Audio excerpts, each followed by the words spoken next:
नमस्कार, मैं हूं रवि रंजन। आप देख रहे हैं विमर्श न्यूज। समय हो गया है रात 8 बजे का। हर रोज रात को 8 बजे विमर्श न्यूज पर देखिए खबरों का खास बुलेटिन। दिन भर की खास महत्वपूर्ण खबरों के साथ हर रोज हम हाजिर होते हैं विमर्श न्यूज पर। आप भी जुड़ जाइए विमर्श न्यूज से।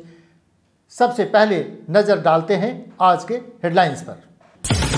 राजस्थान के माउंट आबू में ब्रह्म कुमारियों की ओर से आयोजित आजादी अमृत महोत्सव का पीएम मोदी ने किया उद्घाटन।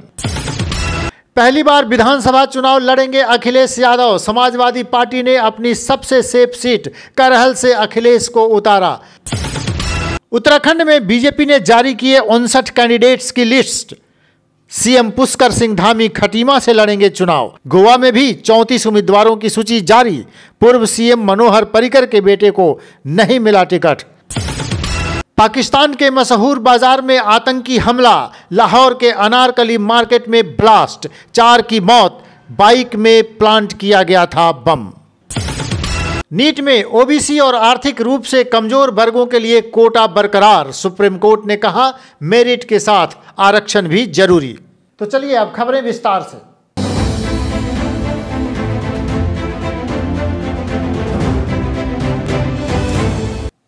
राजस्थान के माउंट आबू में ब्रह्म कुमारी संस्थान की ओर से आयोजित आजादी के अमृत महोत्सव का उद्घाटन पीएम मोदी ने किया। पीएम मोदी ने इस मौके पर कहा कि यह समय सोते हुए सपने देखने का नहीं बल्कि ज्ञान, शोध और इनोवेशन का समय है। इसी कार्यक्रम में सीएम गहलोत ने कसा तंज, कहा देश में हिंसा और तनाव का माहौल है। देखिए एक रिपोर्ट। माउंट आबू में ब्रह्म कुमारी संस्थान की ओर से आज़ादी के अमृत महोत्सव से स्वर्णिम भारत की ओर कार्यक्रम की शुरुआत हो गई है। कार्यक्रम का वर्चुअल उद्घाटन करते हुए देश के प्रधानमंत्री ने कहा इस महोत्सव में स्वर्णिम भारत के लिए भावना भी है, साधना भी है। इसमें देश के लिए प्रेरणा भी है, ब्रह्म कुमारियों के प्रयास भी हैं। राष्ट्र की प्रगति से ही हमारी प्रगति है, हमसे ही राष्ट्र का अस्तित्व है और राष्ट्र से ही हमारा अस्तित्व है। बताते चलें कि कार्यक्रम में मौजूद लोग उस समय असहज हो गए जब पीएम मोदी की मौजूदगी में राजस्थान के मुख्यमंत्री अशोक गहलोत ने तंज कसा। गहलोत ने कहा हमारा देश हमेशा से वसुधैव कुटुंबकम की भावना वाला रहा है। विनोबा भावे ने जय जगत का नारा दिया। आज देश में तनाव और हिंसा का माहौल है, इससे छुटकारा मिले या हम सब इसकी इच्छा रखते हैं। बढ़ते हैं अगली खबर की ओर। अगली खबर देश की राजनीति से सबसे बड़ी खबर है। उत्तर प्रदेश में मुलायम सिंह यादव के बेटे अखिलेश यादव, समाजवादी पार्टी प्रमुख अखिलेश यादव पहली बार लड़ेंगे चुनाव। पार्टी ने उन्हें उत्तर प्रदेश में समाजवादी पार्टी की जो सबसे सेफ सीट है उससे उतारा है। देखिए एक रिपोर्ट। समाजवादी पार्टी प्रमुख अखिलेश यादव पहली बार विधानसभा चुनाव लड़ेंगे। पार्टी ने उन्हें मैनपुरी की करहल सीट से चुनाव में उतारा है। जिस सीट से अखिलेश चुनाव में उतर रहे हैं वह समाजवादी पार्टी की सबसे सेफ सीट मानी जाती है। करहल में समाजवादी पार्टी को 29 साल से हार का मुंह नहीं देखना पड़ा है। इससे पहले चर्चा थी कि अखिलेश यादव आजमगढ़ से चुनाव में उतर सकते हैं। खुद अखिलेश ने भी कहा था कि वे आजमगढ़ की जनता से पूछकर चुनाव में उतरेंगे। चलिए इसके पहले आदित्यनाथ योगी के चुनाव लड़ने पर चर्चा जोरों पर थी। जब आदित्यनाथ योगी ने घोषणा कर दी कि वो चुनाव लड़ेंगे तो अब अखिलेश यादव भी चुनावी मैदान में कूद गए हैं। बहुत दिलचस्प लड़ाई होने वाली है। हमारी नज़र रहेगी उत्तर प्रदेश चुनाव पर। हर अपडेट हम आप तक देते रहेंगे। बढ़ते हैं अगली खबर की ओर। पाकिस्तान में एक और आतंकी हमला हो गया है। गुरुवार दोपहर लाहौर के ऐतिहासिक और मशहूर अनारकली बाजार में बम धमाका हुआ। इसमें 4 लोगों के मारे जाने और 20 लोगों के घायल होने की खबर मिली है। घायलों में ज़्यादातर की हालत गंभीर बताई जाती है।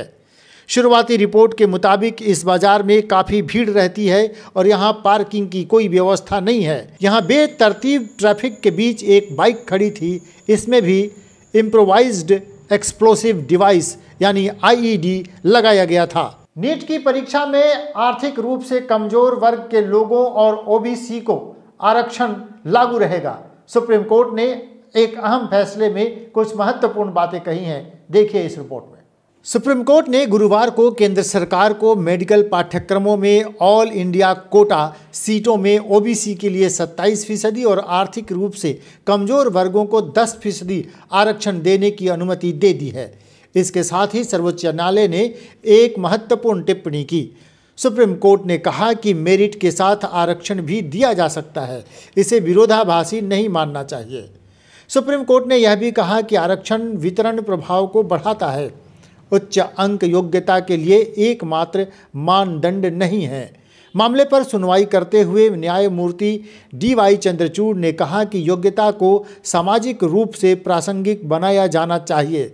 शीर्ष अदालत ने कहा कि आरक्षण योग्यता का विरोधाभासी नहीं है, यह इसके वितरण प्रभाव को और बढ़ाता है। नीट की परीक्षा में आरक्षण की मांग को लेकर पहले से ही छात्र आंदोलित हैं। अब सुप्रीम कोर्ट के इस फैसले से छात्रों को राहत मिली होगी। बढ़ते हैं अगली खबर की ओर। उत्तराखंड में बीजेपी ने 59 प्रत्याशियों के नाम की घोषणा कर दी है। राज्य के मुख्यमंत्री पुष्कर सिंह धामी खटीमा से लड़ेंगे चुनाव। उधर गोवा से भी बीजेपी ने 34 प्रत्याशियों के नाम की घोषणा की, लेकिन पूर्व मुख्यमंत्री मनोहर सिंह पर्रिकर के बेटे को नहीं मिला टिकट। कांग्रेस ने भी उत्तर प्रदेश में 41 प्रत्याशियों के नाम की घोषणा की। 41 में से 16 महिलाओं को दिया टिकट।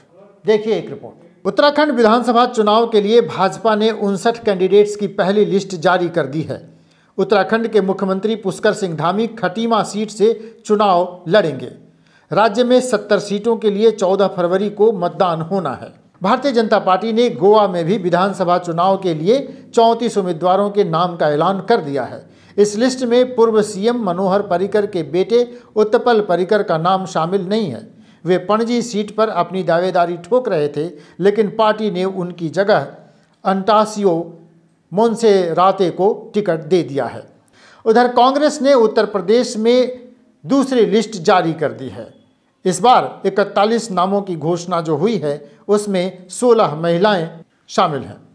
दूसरी सूची में अलीगढ़ जिले की इगलास, खैर और छर्रा सीट पर प्रत्याशी घोषित किए गए हैं। छर्रा से अखिलेश शर्मा, खैर से मोनिका सूर्यवंशी, इगलास से प्रीति धनगर को प्रत्याशी बनाया गया है। इस तरह अलीगढ़ जिले से 2 महिलाओं को उतारा गया है।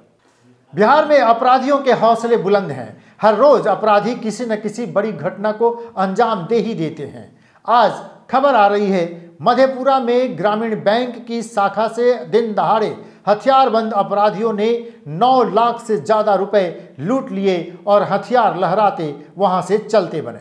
बिहार के मधेपुरा जिला से बड़ी खबर आ रही है, जहां 6 हथियारबंद अपराधियों ने ग्रामीण बैंक के कुमारखंड शाखा में लूट की बड़ी घटना को अंजाम दिया। दिन दहाड़े ग्रामीण बैंक में 5 मिनट में हथियारबंद अपराधियों ने 9,25,000 रुपए लूट लिए। घटना को अंजाम देकर हथियार लहराते हुए सभी अपराधी फरार हो गए। उधर बिहार की राजधानी पटना के राजीव नगर में रोड नंबर 16 में जिस सुहागन ज्वेलर्स के मालिक राकेश सोनी को अपराधियों ने गोली मारी थी, उसका सीसीटीवी फुटेज अब सामने आ गया है। सीसीटीवी फुटेज में ये साफ दिख रहा है कि अपराधी आराम से दुकान में कुछ देर बैठे रहे और बिल्कुल सटाकर सोना के दुकानदार को गोली मार दी। इस घटना से जहां पुलिस की खूब किरकिरी हो रही है, वहीं लोगों में दहशत है। आए दिन अपराधी पटना शहर में दिन दहाड़े ऐसी आपराधिक घटनाओं को अंजाम दे रहे हैं, जिससे लोगों में रोष है। तो चलिए, बिहार में कानून का राज का दावा करने वाली सरकार को ये बताना चाहिए कि आखिर हर रोज अपराधी ऐसी घटनाओं को अंजाम कैसे दे देते हैं। राजधानी पटना में ही जब एक आभूषण की दुकान में घुसकर दिन दहाड़े अपराधियों ने दुकानदार को गोली मार दी, अभी तक पुलिस के हाथ खाली हैं। पुलिस के पास इसका कोई जवाब नहीं। लोगों में दहशत है, लोगों में डर है। ये थे आज के दिन भर की 6 बड़ी खबरें।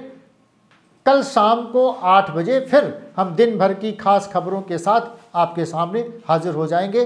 देखते रहिए विमर्श न्यूज़। विमर्श न्यूज़ चैनल को आप जल्दी से सब्सक्राइब कीजिए और उसके बगल में जो बेल आइकन है उसको भी दबाइए, ताकि आपको समय समय पर नोटिफिकेशन मिलता रहे।